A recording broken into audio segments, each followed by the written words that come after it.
Hi, it's Heather with Murray's Home for Wayward Chickens, and I wanted to give you a very quick update on Taylor and her appointment with the vet yesterday. I didn't like the vet's face when I showed her the lump on Taylor's chest. She's just like, ugh. And I'm like, you're going to tell me that's cancer, aren't you? And she's like, kinda. She did take a good look at it, and she said that it does appear to be a scab from an injury that may or could have become a cancer, lymphoma. But that there's this new medicine available. It's honey. It's a mucuna, some kind of honey it's only available in New Zealand. I'm like, well, how am I going to get it? She's like, I'll give it to you. So I have, it's called Thera Honey Gel. And it doesn't say on here what that kind of honey is. I wish I knew. It was something with an M. But it's supposed to be so fantastic. So this is, I don't know if it's, my phone's been showing stuff backwards. It's Thera Honey Gel. It's a half an ounce tube, 100% Leptospermum scoparium honey. So only New Zealand has this. She said this is the most fantastic cure-all for many, many different ailments that they've been using it on horses, goats, dogs, even humans, I believe. She was able to fix an infection in a baby kid's mouth. Like the jaw was messed up and the infection went through the gums and nothing was helping, and this cured it. So she told me to put this all around the lump, the scab on Taylor's chest, and as long as it heals and goes away, then it's not cancerous. If it doesn't heal and this lump doesn't go away, then it's become lymphoma. So I wanted to give you the update on that. She's also put her on a very powerful antibiotic. So I know in the past I've told you guys so many times about how we used LA200 in Thailand, and Thailand is really like the mycoplasma ass kicker. The problem sometimes is that when you have, antibiotics, same thing with anyone who's on them. If you're on an antibiotic on a prolonged basis or multiple times, you can build up a tolerance to it. But sometimes, at least, I don't know if it's true, everything, but when you change any part of the antibiotic, like putting it through a nebulizer versus an injection or oral or powder in drinking water, I guess any one of those changes and the way it's metabolized can help to hinder the tolerance buildup. And so she gave us, it's Thailand, but it's called Tylosin. It's Tylosin titrate. So it's the powdered version of Thailand. It's 3.5 ounces. They want you to take this, and because this is for chickens, we don't have to do one of those ridiculous solutions with the, do a solution, but it says that you put one of these packages in a gallon of water, and then that's the solution. Then you take that 1 gallon of water and mix it with 50 gallons of water.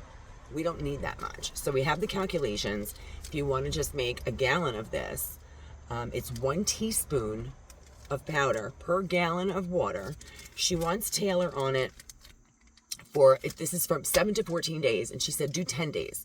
There is another antibiotic that she's working on getting that is fantastic, she said, but it's the big heavy hitter, and she doesn't want to bring that out and give it to her unless it's absolutely necessary, because I guess that one, the tolerance buildup it's too easy, and you don't want to give that to her if she doesn't need it.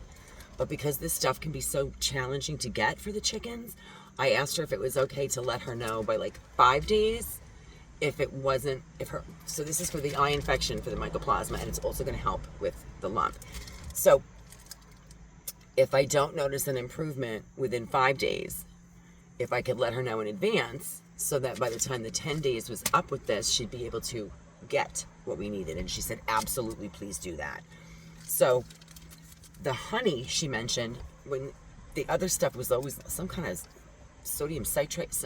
She always used to use the same thing. She said until this became available. The other good news is that the antibiotic, or no, the antifungal, I think, antifungal that we were trying to get for Polly when she had the canker that was not FDA approved. Turns out she wrote it for a dog. That's how we were able to get it. So I ordered that from Chewy yesterday. We obviously don't need it right now because Polly's not with us any longer. But because it was already in my cart and it was a prescription approved from the vet, I wanted to keep it on hand. God forbid we ever need it. So she did tell me there's some good news, and this is fantastic news for all the backyard chicken people out there that really just have their chickens as pets.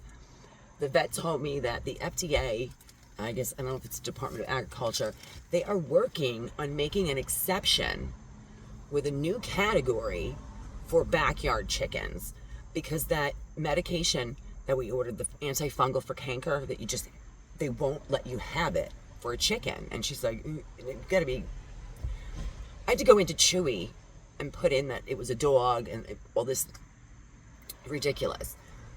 They're trying to come up with a new category of chicken where it is not a meat bird, and so that it won't be put out into, consumer, the only concern I have with that, and I said to her, I'm like, yeah, what's going to happen is until, somebody who's got meat birds uses it, lies, and then gets caught, they ruin it for everybody. And she's like, that's exactly the issue and the delay and the reason why they have not yet finished coming up with allowing another category for backyard chickens, so that more medications are readily available, because they are acknowledging that more and more people are keeping chickens as pets and not for the meat industry.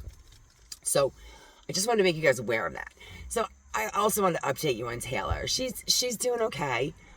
She's happy. I did not bring her to work today, but I wanted to just let you guys know, since I told you yesterday she went to the vet. We'll know within the next 5 days if the lump with the scab on her chest is going to heal, or if it's going to wind up being lymphoma. In other news, I have a small announcement to make that I will be moving to a new location shortly. Probably, I would imagine it's going to be like a pretty long transition period. Bought a house and will be closing, I imagine, within the next month.